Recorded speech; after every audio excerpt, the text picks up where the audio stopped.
Si Abraham. Sumunod siya. Ano iniutos sa kanya? Ialay mo ang iyong kaisa-isang anak, your only son, Isaac, whom you love. Alam mo yung kumbaga sa isang sugat, dinalirot mong mabuti eh. Pero alam mo kung anong ginawa ni Abraham? Hindi na siya nangatwiran. Lord, for 25 years, naghintay ako sa anak na ito, tapos nga ni Papa. Man. Pero alam mo kung anong ginawa ni Abraham? Sumunod siya instantly. Umagang-umaga, gumayak. At hinintay pa ni Lord na, alam mo yun, walang sinabi si Lord na, ialay mo anak mo, papalitan ko ng 3. Hindi. Ang sinabi lang niya, ialay mo lang.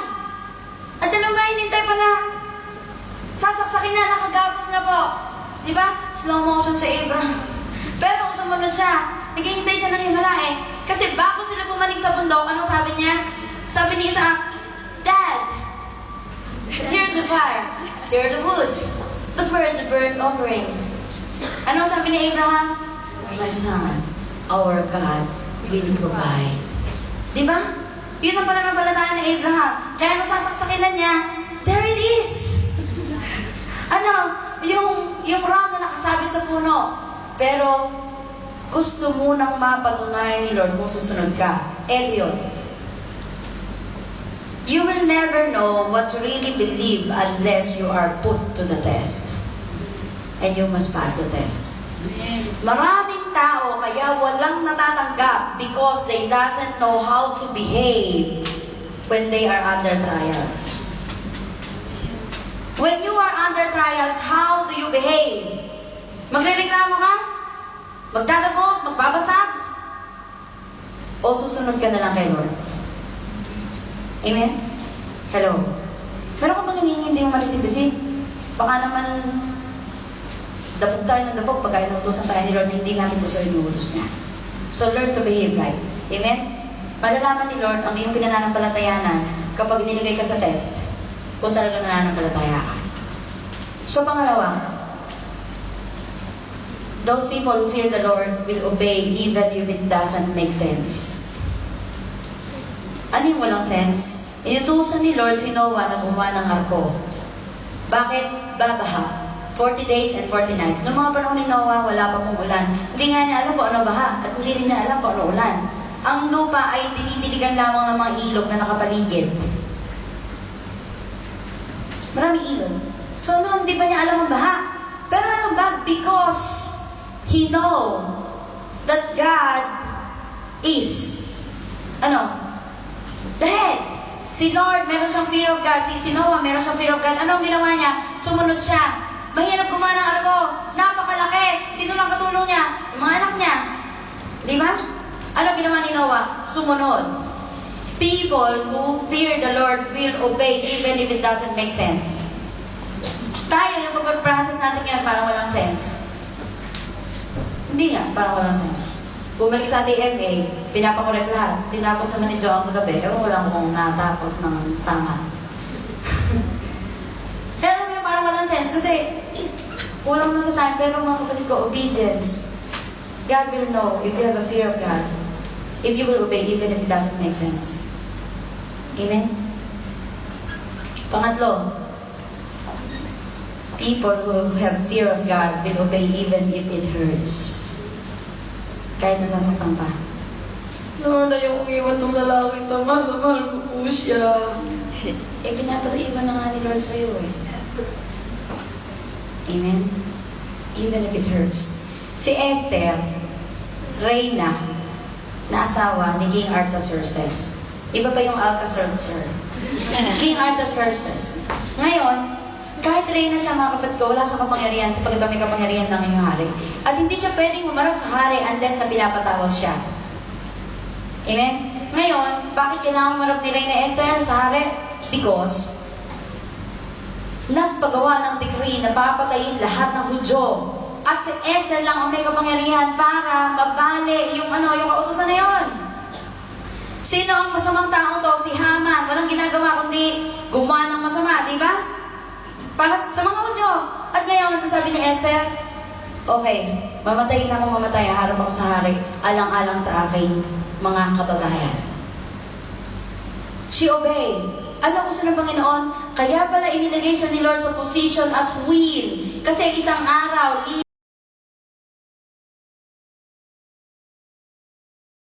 eto nakita natin dyan, mga kapatid ko. Kung minsan gumagawa si Lord ng isang bagay o isang pangyayari, nilalagay isang tao sa isang kalagayan kasi meron pa nang nangyayari na siya ang magiging daan para maligtas ang marami, just like Joseph. Napakapangit na nangyari kay Joseph. Itinapon sa balon ng mga kapatid niya. Hindi ba? Naging katulong, ikinulong, pero ang purpose pala ng Panginoon maging governor siya ng Egypt at maligtas ang mga Israelita. Just imagine, pero ilang taon ang nakalipas bago naganap ang talagang plano ng Panginoon. Kaya kung minsan naiinip tayo, ano ba nangyayari dito? Ano mo yung naiinip tayo? Bakit hindi ko pa nakikita ngayon yung mga bunga ng pinapanalangin ko o mga bunga na hinihingi ko? Huwag kang mainip, darating din talaga yung itinalaga ni Lord. So, you will obey even if it hurts. Maraming taong hirap na hirap sumunod kapag nasasaktan. Real obedience, kahit nasasaktan ka, susunod ka. Amen? Merong pinapaiwanan sa'yo si Lord, iwanan mo. Sabi mo sa mo, iwanan mo. Merong pinapag-give up sa'yo si Lord, i-give up mo. Kasi, hindi ka makakarating sa talagang gusto ng Panginoon na marating mo hanggang di mo binibitawan yun. Amen? They will obey even if they don't see the benefits. Kung minsan niisip natin, wala naman, puro pagsubok lang natatanggap ko, may narinig ako isang tao. Ba't kaya mula nung umattend ako sa God's Life, nagkaloko-loko buhay ko? Mga kapatid ko, wala akong nakitang nagtiwala kay Lord na nagkaloko-loko buhay. Tamang maraming pagsubok. Pero, ang ginagawa ng pagsubok sa atin ay kinisin tayo for us to be perfect. Our faith to be perfected. Hindi nagkakaloko-loko. Baka kaya nagkakaloko-loko kasi humihiwalay na tayo kay Lord. Marami talagang pagsubok. Pero, people who fear the Lord will obey even if they don't see the benefits. Amen? Do not just love the benefits. At pinakahuli, they will obey into completion. Kukumplituhin mo. Mga kapatid ko, mahaba pa buhay natin. Ilang taon na kayo? Kagabi nagtatanong kami, kanina nagtatanong kami, ilang taon na tayo? Alam mo minsan kung bakit ako nagtatanong ng edad? Kasi napakahalaga na yung natitirang taon sa buhay natin ay gugulin na lang natin sa pinakamahalaga. Ang unang tanong ko kanina, what are you pursuing? What are your goals? What are your plans? What are your priorities? Ngayon, kung ilang taon na lang natitira natin, kumpletuhin na natin yung pinapagawa sa atin ng Lord. Huwag mong gawin yung hindi pinapagawa sa'yo. Ang gawin mo lang kung ano yung pinapagawa sa'yo ng Panginoon. Ako, naniniwala akong tinawag ko ni Lord para magpastor dito, dahil ito gagawin ko. Naniwala ako, tinanggap ko na hindi ako tinawag na maging artista. Oh. Amen? Ano? Kasi ito problema natin mga tao, inuubos natin ang lakas natin sa mga bagay na hindi naman pinapagawa ni Lord. Ano-ano yung mga pinag-uubusan nyo ng lakas na wala namang bunga? Yes? Ano ba yung nag-business? Business ka ng business, hindi ka naman pala tinawag ni Lord sa ganung bagay. Naalala mo yung mag-asawa?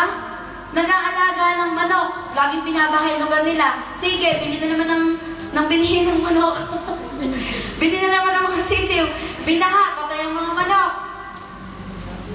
Baka naman hindi manok ang pinapaalagaan sa inyo ni Lord. Isang araw, sabi ng alaga ay ng asawa niya, mag-aalaga ka ng bibe.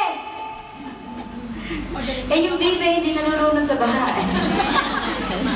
Wisdom ang kailangan mo. And then you need to know what is really God's will in your life. O kung nga rin yung meron yung iba, baka hindi na gusto ng Panginoon para sa'yo. Amen. At minsan naman merong isang magsasaka.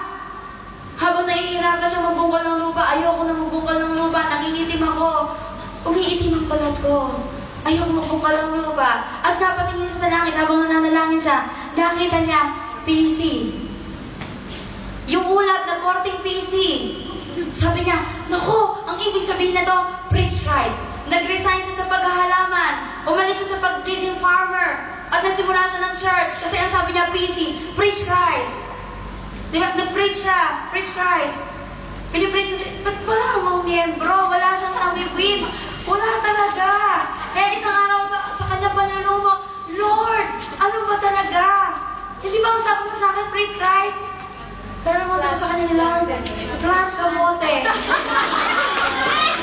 Hindi praise Christ, plant kamote para umani ka. Minsan kasi ini-interpret natin ang mga bagay, hinahangad natin yung meron din yung iba, pero hindi naman yung pala kalooban ng Panginoon para sa'yo. But the point is, what God has put in your hands, kumpletuhin mo, tapusin mo. Amen? Tapusin mo. Mga kapatid ko, ang pinakamahalagang makikita natin, if you seek the Lord, His kingdom, you fear God, His presence will go with us.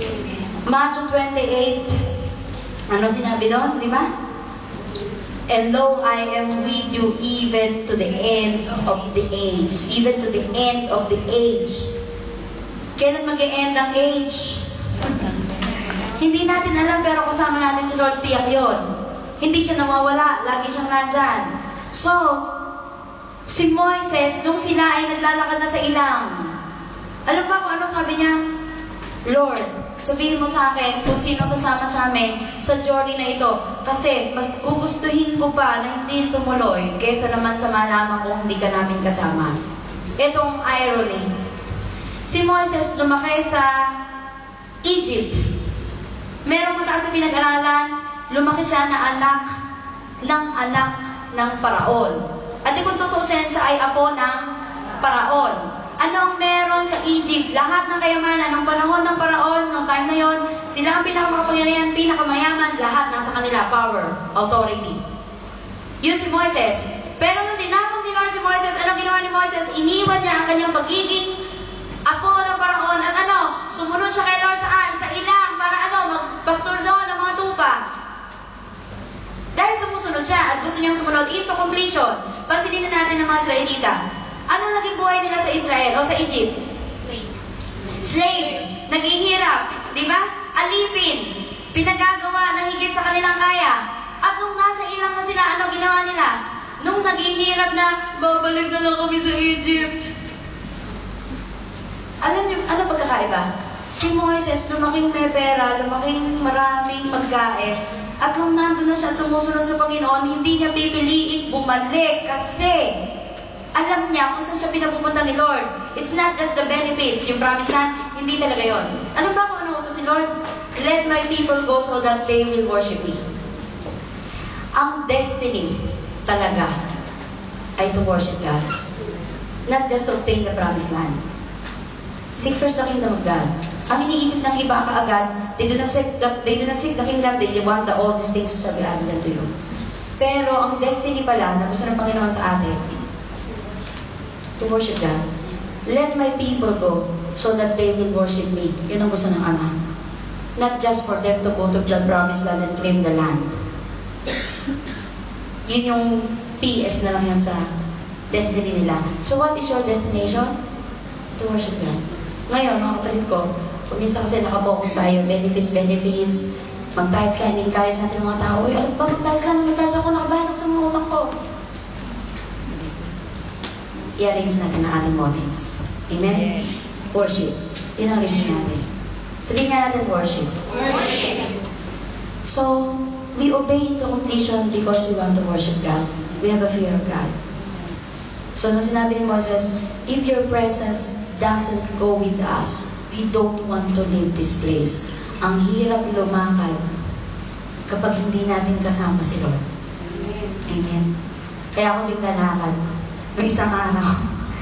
Nung unang lakad ko pala, papuntang immigration, kasi nag-inquire pa lang po ako. Hindi ko alam kung bakit ako umiiyak sa bus. Hindi naman ako ikakasal. Nakita nung ale, naaawa siya sa akin, matandang incheck. Tinitingnan niya ako. Isinukso ko yung mukha ko sa bintana, sa glass. Hindi ka sabi ko, Lord, hindi kami lalakad dito hanggat hindi ako nakatitiyak, nakasama ka namin. Kasi ano man ang maging sagot namin dito o sagot mo sa amin dito, alam ko yun ang gusto mo. Samahan mo lang kami, Lord. Mag-move kami, mag-go on kami kahit nakakatakot at kahit feeling ko ako'y bongo at maraming hindi alam. Basta kasama ka namin, magtatagumpay kami. So, we don't want to leave this place and step into another level if God is not with us.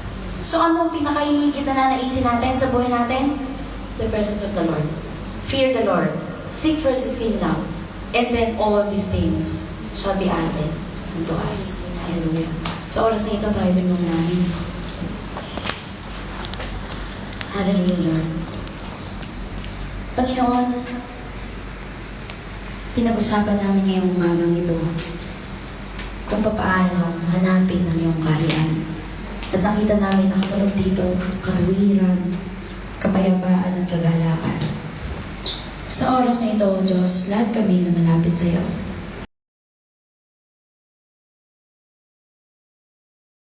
Kami sa iyong harapan. Sa oras na ito, itaas po natin ang ating mga kamay. Let us pray wholeheartedly to the Lord. Kaya pag-usap tayo ng alay sa Kanya. Anong mga bagay ang meron sa atin na dapat natin isugo kay Lord? Ayaw na sa buhay natin ito, pero patuloy natin hinahawakan. If we want to seek God, we must take away all the things that hinder us in coming into His presence. Kasi sa oras na ito, gusto ko mag-evaluate na tayo ng ating mga puso, ng ating mga buhay.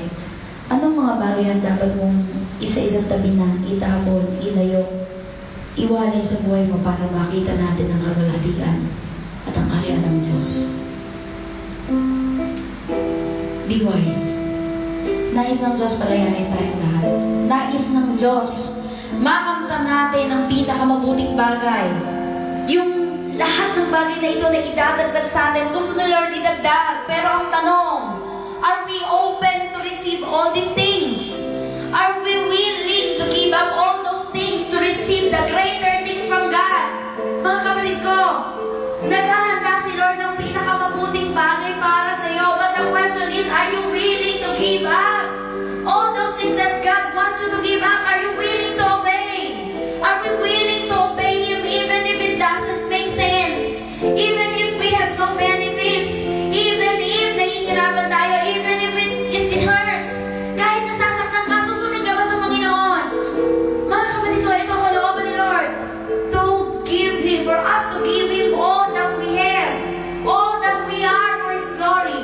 At sa oras na ito, sabay-sabay tayo magbigay ng ating buhay sa Kanya. Sige po, let us praise God. Let us pray to the Lord. Let us tell Him how we love Him. Let us tell Him that we are willing to give everything that we have for His glory. Hallelujah. Panginoon, sa oras na ito, nakikita mo ang puso namin. Nakikita mo ang isip namin. Nakikita mo ang buhay namin. Ano bang mga bagay na hindi nararapat, Panginoon, sa amin? Sa oras na ito, willingly sinusuko namin. Lift up our hands, Panginoon. As we lift up our hands, kasabay nito, binibigay namin lahat sa iyo. Sinusuko namin lahat sa iyo sa lahat ng mga bagay na hindi mo gusto sa aming buhay. And we want you to be the King of our life. Panginoon, maghari ka sa buhay namin. Ikaw ang masunod. Ikaw ang mauna. Ang kalooban mo ang masunod sa buhay namin. Ang mga plano mo ang maganap sa buhay namin. Mamuhay kami ng naaayon sa kalooban mo para sa kapurihan at kalwalhatian ng iyong dakilang pangalan. And Father God, huwag mo kaming pababayaan, huwag mo kaming iiwan. Magpapatuloy kaming lalago, Panginoon. Magpapatuloy kami, Panginoon, sa paglilingkod sa iyo at sa lahat ng bagay na pinagagawa namin. Only, O God, if your presence will go with us, O Lord, wala kaming ibang ninanais.